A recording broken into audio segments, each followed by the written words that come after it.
Resumen capítulo 11 del libro El Libertador, el bautismo de Jesús.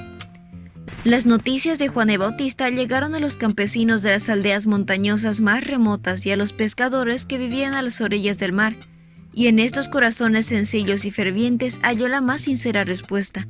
En Nazaret se contó en la carpintería que había sido de José, y uno reconoció el llamado. Había llegado su tiempo, se despidió de su madre y siguió a las multitudes que acudían al Jordán. Jesús y Juan el Bautista eran primos, y sin embargo no habían tenido relación directa. Esto era parte del plan de Dios. Nadie podría decir que habían conspirado juntos para sostener mutuamente sus pretensiones.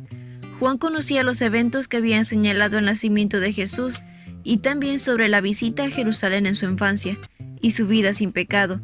Creía que era el Mesías, pero el hecho de que Jesús había estado por tantos años en las sombras, sin dar ninguna prueba especial de su misión, le daba a Juan la oportunidad de dudar. Sin embargo, el Bautista esperaba con fe. Se le había revelado que el Mesías vendría a pedirle bautismo, y que recibiría una señal de su carácter divino. Cuando Jesús vino para ser bautizado, Juan reconoció en él una pureza de carácter que jamás persona alguna hubiera visto. Su misma presencia inspiraba reverencia. Esto estaba en armonía con todo lo que había sido revelado acerca del Mesías. Pero, ¿cómo podía el pecador bautizar al que no tenía pecado? ¿Por qué debía someterse el que no necesitaba arrepentimiento a un rito que era una confesión de culpabilidad que debía ser lavada? Cuando Jesús pidió el bautismo, Juan vacilaba y exclamó: «Yo soy el que necesita que tú me bautices. Entonces, ¿por qué vienes tú a mí?» Pero Jesús dijo: «Así debe hacerse, porque tenemos que cumplir con todo lo que Dios exige». Entonces Juan aceptó bautizarlo.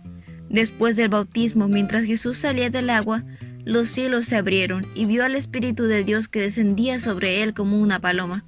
Jesús no recibió el bautismo como una confesión de culpabilidad propia. Se identificó con los pecadores, dando los pasos que debemos dar y haciendo la obra que debemos hacer. Después de salir del agua, Jesús se arrodilló en oración a las orillas del río. Estaba entrando ahora en el conflicto de su vida. Aunque era el príncipe de paz, su venida iba a ser como el acto de desenvainar una espada. El reino que había venido a establecer era lo opuesto de lo que los judíos deseaban. Ellos lo considerarían como el enemigo y el destructor del sistema ritual de Israel. Lo condenarían como transgresor y lo denunciarían como el diablo. Nadie en la tierra lo había comprendido y debía continuar andando solo. Su madre y sus hermanos no comprendieron su misión, ni aun sus discípulos lo comprendieron. Debía caminar su senda solo. La redención del mundo dependería del que había aceptado la debilidad de la humanidad. Él lo veía y sentía todo, pero su determinación permanecía firme. El Salvador volcó sus anhelos de su alma en oración. Bien sabía cómo el pecado había endurecido el corazón de los hombres y mujeres, y cuán difícil les sería entender su misión y aceptar la salvación. Intercedió hacia el Padre con el fin de obtener poder para vencer su incredulidad, para romper las cadenas con que Satanás los había cautivado y para vencer al destructor. Nunca antes habían escuchado a los ángeles semejante oración. El Padre mismo contestaría la petición de su Hijo. Los cielos se abrieron y una forma de paloma de la luz más pura descendió sobre la cabeza del Salvador. Pocos, además de Juan, percibieron la visión celestial. Sin embargo, una solemne coincidencia de la presencia de Dios embargó la asamblea. El rostro de Cristo dirigido hacia arriba estaba glorificado como nunca antes había visto ningún ser humano. De los cielos abiertos oyeron una voz que decía: «Este es mi Hijo muy amado, quien me da gran gozo».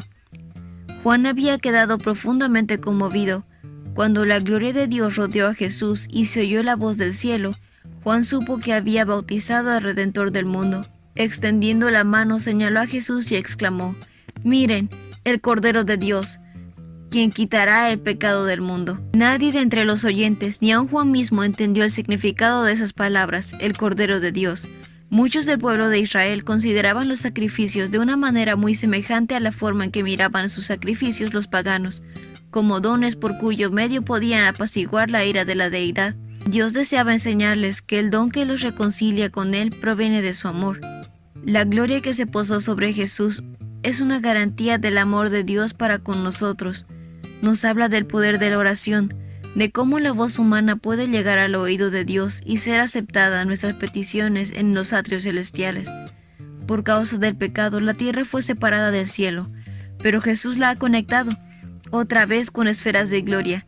La luz que descendió sobre la cabeza de nuestro Salvador descenderá sobre nosotros cuando oramos, pidiendo ayuda para desistir la tentación.